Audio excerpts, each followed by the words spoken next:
Welcome into the Pursuit of Manliness podcast, where we are vigorously equipping men to pursue biblical manliness. My name is Jarrett Samuels. I'm the host of this podcast. Men, as always, thank you for taking time and checking out today's show. If you're coming across the Pursuit of Manliness for the very first time, I want to say welcome. I'm glad you're here. I appreciate you being here. If you would, make sure you visit thepursuitofmanliness.com. There you're going to find this podcast episode, all previous podcast episodes, links to our social media, so Facebook, Instagram, our YouTube page. You can sign up for the email newsletter. You can find out about Point Man, how to lead spiritually within your home. We have two options for that. We have the Gospel of Mark and the Book of Acts. And you can learn about Tribe. On the day that this is posted, I believe it's Friday, May 7th. So that means you will have 15 days left to sign up for Tribe. 15 days left. I'm telling you, those 15 days fly, and it is inevitable. There'll be guys reach out and go, "Hey man, I totally blanked on that. I missed it. I don't know where I was at. I missed it." We have to have a deadline for a plethora of reasons. And if you miss a deadline, that's fine. There will be another Tribe, or if you need to say, "I can't do that one," there's no guilt involved in this. We just want to provide the opportunity. We provide the opportunity for guys to engage in this community. There's a lot of guys who are struggling relationally, spiritually, mentally, and we're not real sure where to go, okay? And man, when you get around really good guys, and we have a group right now of really good men who've already committed to this next session of Tribe, and we have new guys that are being added all the time. I'm telling you, it really helps kindle that fire in you. We can't keep your fire going, all right? We say that. There's no way I can be the guy that keeps your fire going, but I can show you where to find the kindling.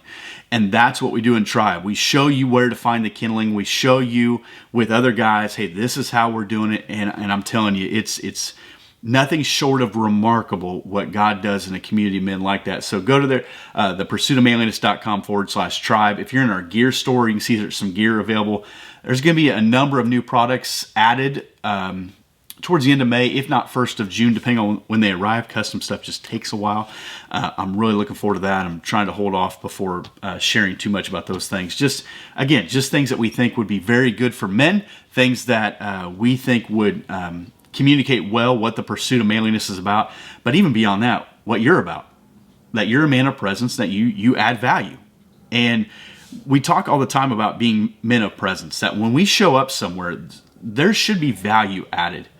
I don't want to be a guy who's taking away from the quality of the experience. Even tonight, I had to go somewhere with my wife, and my kids were doing something, and I walked in. I thought, okay, how can I help? I don't want to be in charge, but if they need to move tables, if they need to, take out trash or something, is there a way that I can jump in and add value here, right? I definitely don't want to be in front of nobody, but if I can do something that can be value, whether that's just sitting to the side and enjoying it, adding money or adding my time, whatever, I want to do that. I want to give more than I take. And guys, as you can see, for the title of this podcast, today I'm talking about a book called Left of Bang. So if you're watching this on YouTube, there it is, Left of Bang. It's kind of a khaki colored, caramel color, I don't know what color you'd call that, book by Patrick Van Horne and Jason A. Riley. I had this book sent to me by somebody I had on the podcast one time. They sent me a few books, I think, or a couple books, I don't recall, but this is definitely one that just jumped out to me, and I said, man, this is good. As a matter of fact, if you go to the website, thepursuitofmanliness.com, you'll see a tab that says suggested reading. This is one of the books. Forgive me, there's other books on there too. And you'll say, well, this isn't a Christian book. Well, this doesn't have scripture in it. No, it doesn't. But it is an excellent resource for men of God in a number of ways. In a lot of classes, workshops, even online stuff, we talk about situational awareness, how we need to keep our head on a swivel. Right, that keep your head on a swivel phrase. I don't know where it originated at, but it seems like it's most popular with football. A receiver runs across the middle. Keep your head on a swivel because there's a linebacker looking to knock you out. We talk about watch your six, which is more of a military term. I have your back. I'm Be mindful of what's behind you. Be mindful of what's, in your perimeters. It's what God told Cain. Be careful. Sin is crouching at your door. Its desire is to rule over it, but you must master it. It's going to consume you. So what exactly does this mean? Other than having your nose buried in your cell phone when you walk out of a grocery store, we need to be mindful that, again, we're there to add presence. Oftentimes when I go places, especially if I'm not the speaker or if I'm not the guy, I like to just be there, just blend in, especially if I went to a grocery store or something. I just want to get in, I want to get out. Really want to be left alone, but if I can jump in and help, I want to do that. But one of the ways that one of the things that I do, and I know there's a lot of guys that do the same thing, is my head is on a swivel the whole time. So if we go eat somewhere, you're probably fighting for, I want my eyes on the door, and I'm like, fine, I want my eyes on the other door. And I know a lot of guys like that. I want to be mindful of who's coming in, who's coming out, what's going on, right? Just think about some of these things. Maybe perhaps you're aware that something is off in a situation, but you can't quite put your finger on it. You walk into a restaurant, you walk into a store, and you get this sense that this isn't good. Maybe someone walks into a room and you go, there's something off about that person. There's something different, right? And I'm not talking about everybody that walks in that you don't know is immediately the boogeyman. What I'm talking about is there's that discernment that says, no, we need to be mindful of where this person's at, right? You're out of town, maybe you're on vacation, and you meander into you don't know any of these places, but you meander into a place where you go, this just doesn't seem right. This doesn't seem good. I remember years ago, we went to Virginia Beach for the first time. If you've ever been to the Virginia Beach boardwalk, there's a lot of stuff there. It's beautiful. There's some beautiful things to see in the Virginia Beach area, and there's some evil stuff in the Virginia Beach area. There's evil stuff everywhere, but just that boardwalk, it's amazing how enticing it is, and suddenly it's like you enter into Sodom and Gomorrah. I remember my kids being at a candy store, and I really didn't want to be down there. I just thought, I just don't feel like this is a good thing. And looking around and going, this isn't a good thing. So suddenly I'm now the security guard for our family. And I'm not a big guy. I'm not trying to be an intimidating force or try to, I'm not trying to be anything that I'm not, except for responsible for the people that belong to me in that candy store. So I stood outside and I just watched people, and there was things going around. I finally decided we're done. And I said, we're out of here. I'll give you $100 worth of candy to leave right now. Right, we're not doing this. We're out of here. Right? Maybe you interview someone. You have an interaction with someone, and they post a resume to interview for a job, or they want to be a part of something. You go, no, this isn't good. Listen, man. Even within the Pursuit of Manliness closed group, there have been people that have asked to join, and you look at I go through every single person's profile. I add every single person that is invited to the group or asked to join the group. I have added whatever the number is. I've added them all. I've tried to have admins and stuff. That doesn't work. So I think I've added every one of them. And so especially when there's a lower number, I will look at every single person's account, unless they're invited by someone that I really know well. And even then I might go, wait a minute, what's this? I've looked at their accounts, and I'll tell you, there's people you go, man, this just isn't right. Something isn't right about this, right? You notice something about a car that's driving by, or it's parked near you, or someone in a parking lot, or at a park, or whatever. That's discernment, right? Left of Bang helps you unpack the reality that I'm not paranoid. I am perceptive. Some people say, "Oh, you're just being paranoid." No, I'm being prepared. Listen, you be oblivious. You be naive. You go out and you eating cotton candy and pet unicorns and all that stuff. That's fine. I don't care. If God has laid it on your heart, it's no longer an option. I don't believe. I remember sitting in a place one time with a guy who really, and I've shared this a couple different ways, but really had a problem with guns. And that's fine if you don't like guns. I don't care. And I remember telling him that after he just was adamant that they were bad, and he just couldn't, all these things about how bad they were. And I finally said, man, I could care less what you think about a gun. I really could. But here's what I do believe. It is not an option for you to protect your home and your family. I don't care if you do it with a fly swatter. I don't care if you do it with bear spray. I don't care if you do it with gospel tracts. I don't care what you do. But it is a non-negotiable for you that you are the protector of your home, you're protector of your people. I don't care how you do it. That's your call. As long as you do it legally, I could care less, right? So Left of Bang says, this is the book saying this, that these scenarios all represent left of bang, the moments before something bad happens. So think about things on a timeline. What do you usually do? You're picking up the carnage, you're picking up the pieces, and what happened? Man, I didn't see that coming. I should have thought about that. Boy, when that car got in my lane, I should have realized. When those things are happening, that's left of the timeline. That's left of the bang. So how many times have you talked yourself out of leaving a restaurant or getting off an elevator or whatever, and it says, and you get this silly, quote unquote, gut feeling about someone? Is there a way to not just listen to your inner protector more, but to actually increase your sensibility to the threats before they happen? Legendary Marine General James Mattis asked the same question and issued a directive to operationalize the Marine Corps Combat Hunter Program, a comprehensive and no-nonsense approach to heightening each and every one of our gifts of fear, left of bang as a result. I want to say this first and foremost. I have no military experience. I'm not a first responder.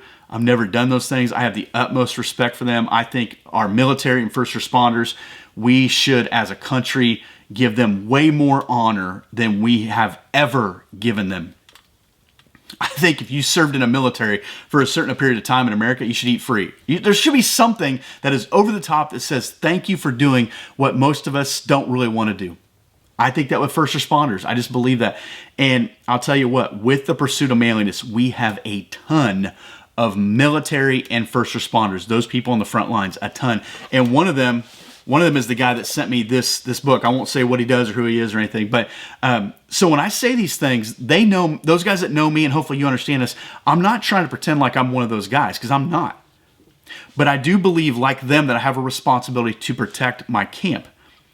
And so when I read this, what I love about this is there's a heart behind the story here. To be proactive, not reactive. This is not just for fighting crime or anything like that. I've used this scenario, left of bang, with premarital counseling. I've used this scenario, left of bang, in marital counseling when everything's falling apart. Listen, I use this scenario in my own life, right? You're being proactive, being on the left side of the timeline so that you're not reacting and left picking up the pieces on the right side of the timeline. So what the authors do here, Patrick Van Horne and Jason A. Riley, I did ask one of them a while back to be on the podcast, and they had a lot going on. They're really nice about it. I just couldn't make it because I thought it'd be better for them to explain it than for me to explain it. But they basically take the principles of the U.S. Marine Corps Combat Hunter Program. This program gives soldiers a way to identify and communicate pre-incident indicators, being able to do this before an attack or left of bang, again, pictured on the linear timeline here, which can mean life or death in combat.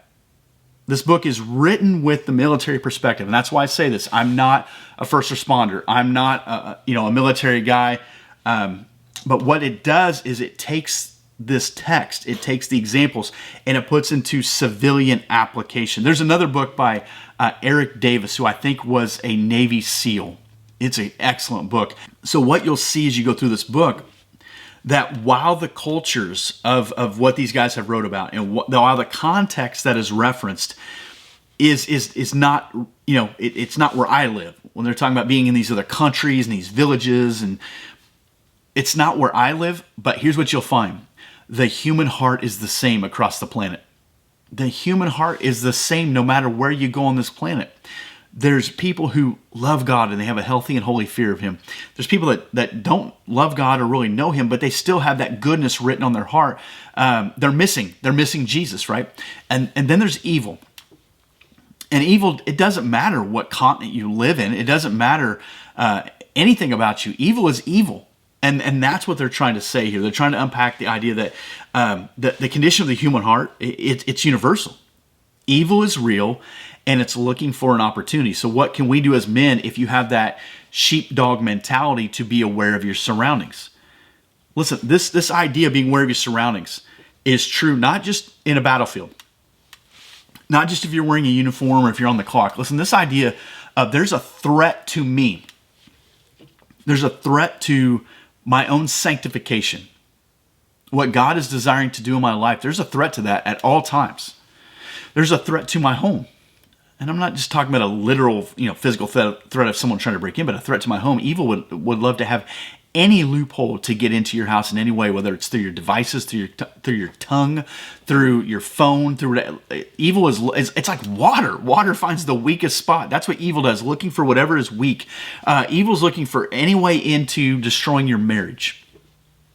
And some of you guys know exactly what I'm talking about. Evil's looking for any opportunity to ruin your marriage. It's looking for any opportunity to ruin your children, your grandchildren, or your future children or grandchildren. There's guys right now looking at porn and stuff going, well, I'm not married, so it's not a big deal. Right. It's going to ruin your marriage. It's going to ruin your intimacy. And if you don't repent of those sins, it's going to ruin your children and grandchildren and future spouses. So let's get it right now. Evil is trying to threaten your work environments, your churches, your schools. You say, oh, it's ridiculous that you have to have safety teams or you have to have, the doors locked. Shouldn't the church just be wide open? Hey, why don't you give it a go of your house for a while? Give me a week or two of your house just being wide open, garage door up, doors unlocked, keys on the roof, whatever you want to do. And just let me know how that works out for you. No. Why? Because you've been given the gift of discernment to think, right? And evil is a threat to our online presence. I kind of referenced that, but it's a threat to my kids' online presence, your online presence, people saying things about us, saying to.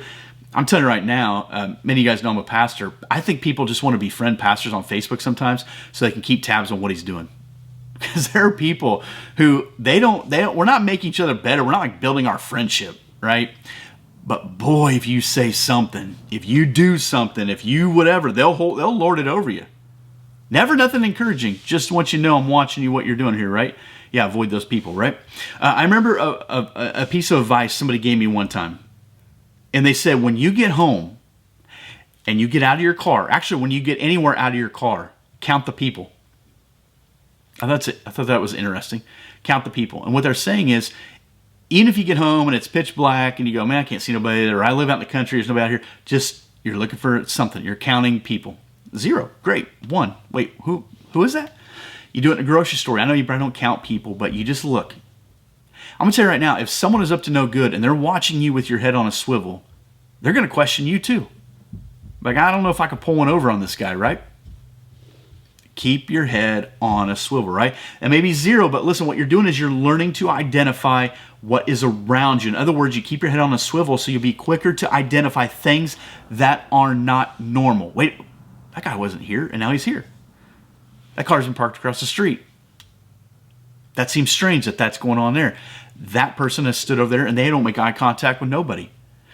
That guy keeps walking or checking the doors. You'll notice things, and some of you guys know what I'm talking about. In this book, we find 6 domains of behavior, which the author covers. I'm going to break them down to you the best I can, okay? Kinesics, okay? This is body language. What is someone's body language telling you? Some people claim to be body language experts. I just think I'm pretty good at reading people. I think it's a gift. Love going to the airport, love going to those places. You just watch, and you can learn a lot about people, right?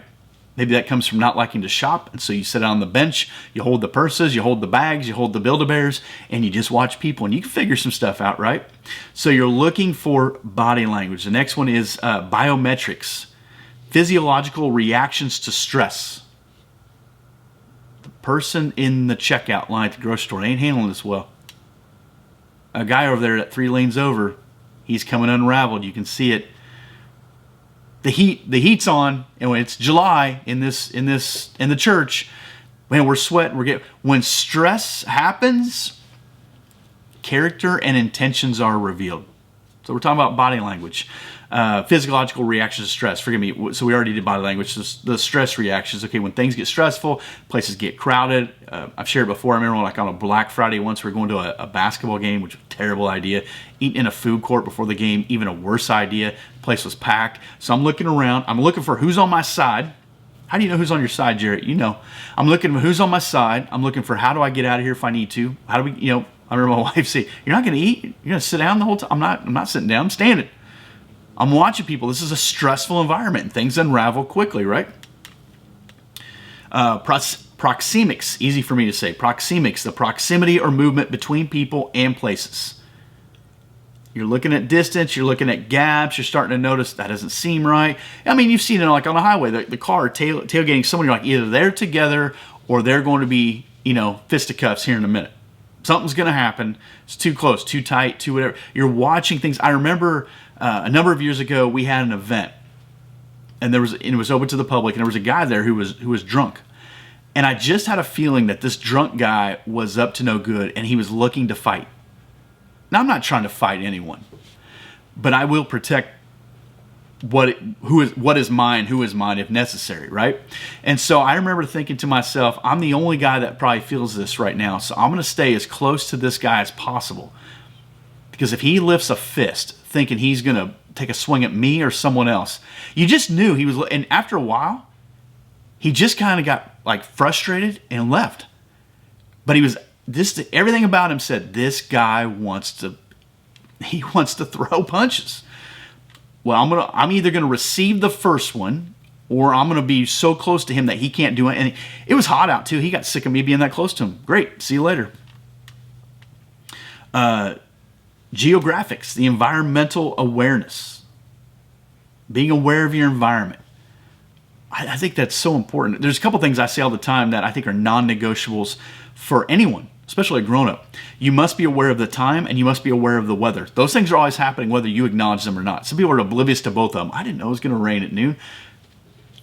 You never know what day it is or what's going to happen, right? So you need to be environmental awareness, being mindful of where you're at, not just the weather, but you're reading what's going on. 4th of July. What's everyone doing 4th of July?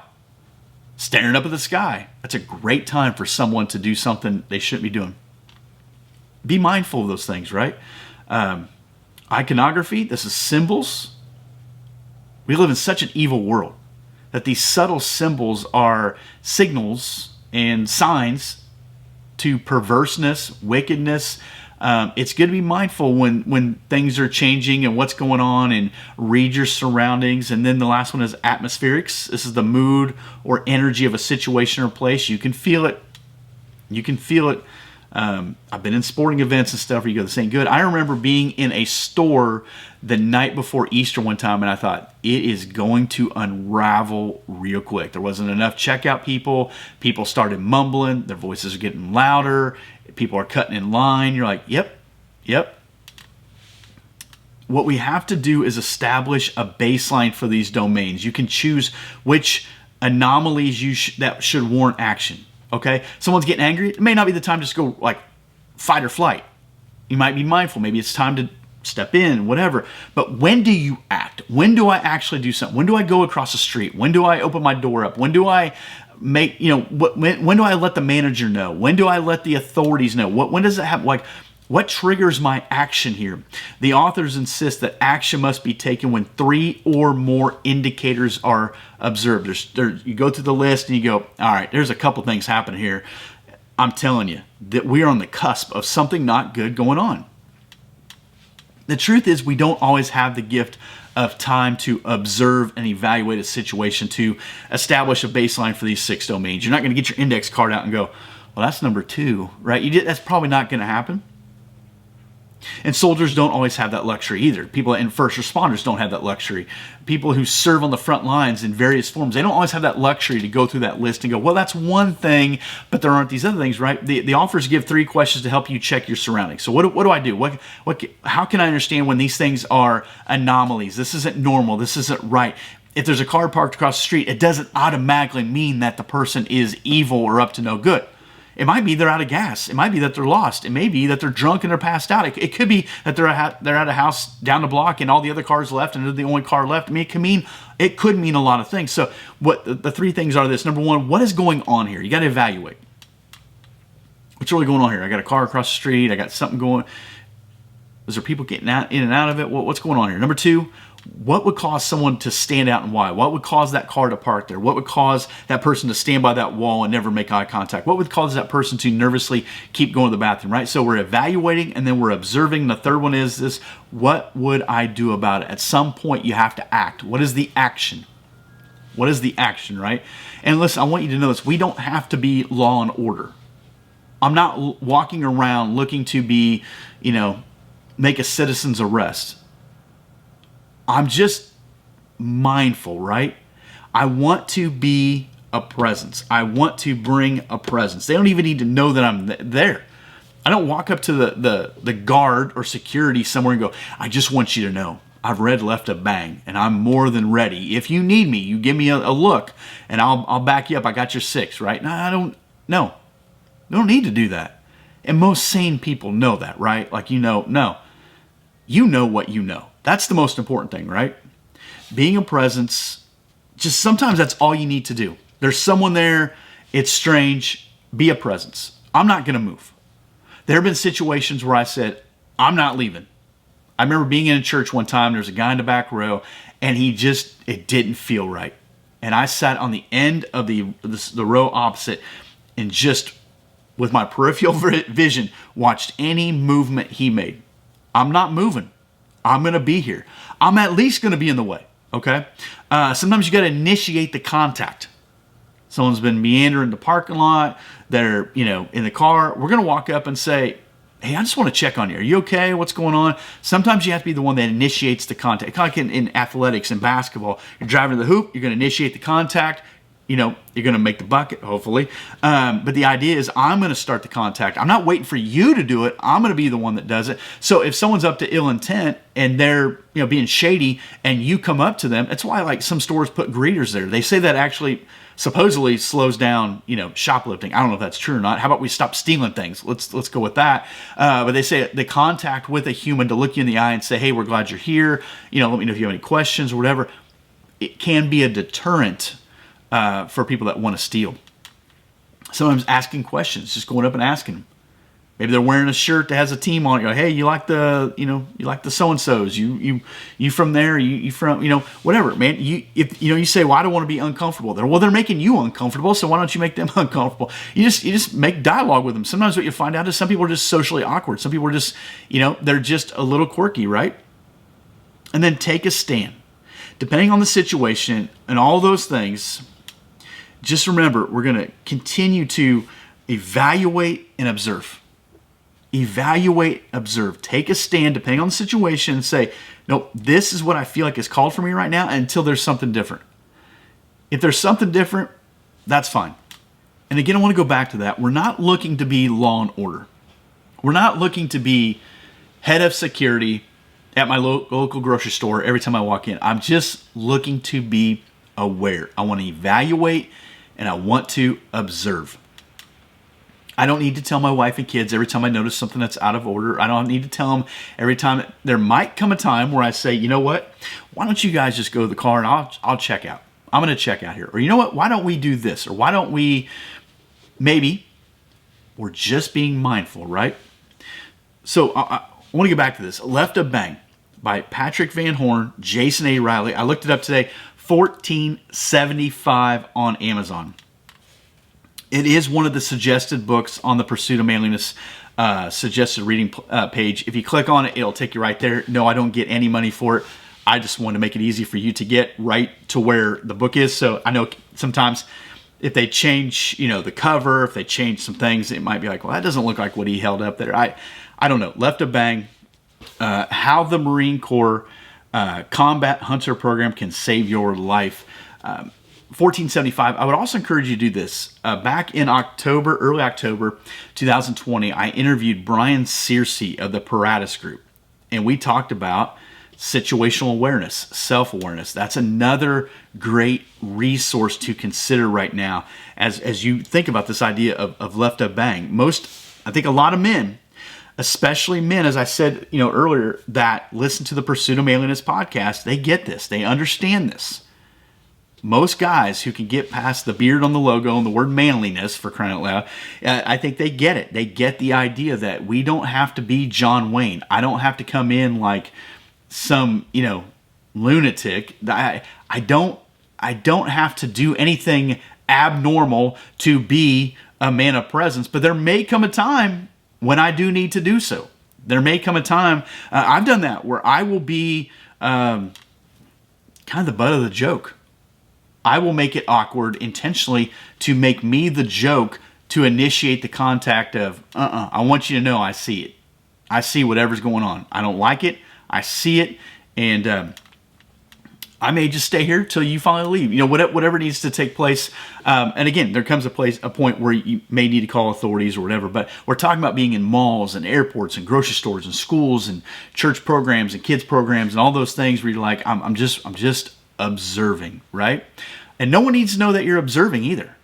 You don't have to, let everybody know that I'm on duty right now. I got this. So I want to encourage you guys to check that out. Left Up Bang. This is an excellent resource. I've recommended it to some other guys, and every guy that's read it so far says, man, that's fantastic. I'm glad I got it. And again, I'd go back to what Brian Searcy of the Paratus Group, that was episode 148. There it is, episode 148 of the podcast. That's been a little while ago, but you roll back, you go to pursuitofmanliness.com, roll down, there it is. If you download these episodes, hopefully you still got it. But man, those are good podcasts to listen to. Excellent book to read, and I know that Brian also has resources on his website. These two are not connected. They may know each other for friends, but as far as Pursuit of Manliness go, no, they're not. So, guys, I hope you just consider that. Just consider that. I do have a responsibility to be the protector of my family, of my home, and I'm not just physical protection, but spiritual protection. We're talking about emotional, mental protection, financial, relational, etc. But it starts with us. It starts with us getting that right. So make sure you check that out.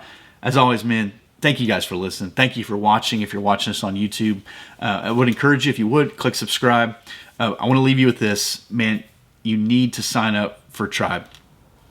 I hear from guys all the time who are trying to figure this thing out, who are beaten, they're broken, they're lost, they're, all the time. And I'm like, to me, this is one of the best things I have come across if you are serious about being a Christian man of God. It's one of the best things. I know I'm biased, but we cover the gamut from scripture to messing around to Zoom calls to challenge videos to book reading to literally guys meeting up. We're going to do a couple things different this next session of Tribe that I'm really looking forward to. And you say, well, I'm not a Facebook guy. Can I still get in it? Yep. We are going to have a group on MeWe for those guys that are kind of, not sure. There won't be as many guys on there. I know that. I know we had some guys last time that were on both just to check it out. You can do that. I would encourage you to be on the Zoom calls. So no, you don't have to have Facebook or any of those things. You just have to be a guy who says, you know what? It's time. It's time. And I need to get around really good men to help me do that as well. So men, thank you for listening as always. And men, let's keep pursuing biblical manliness.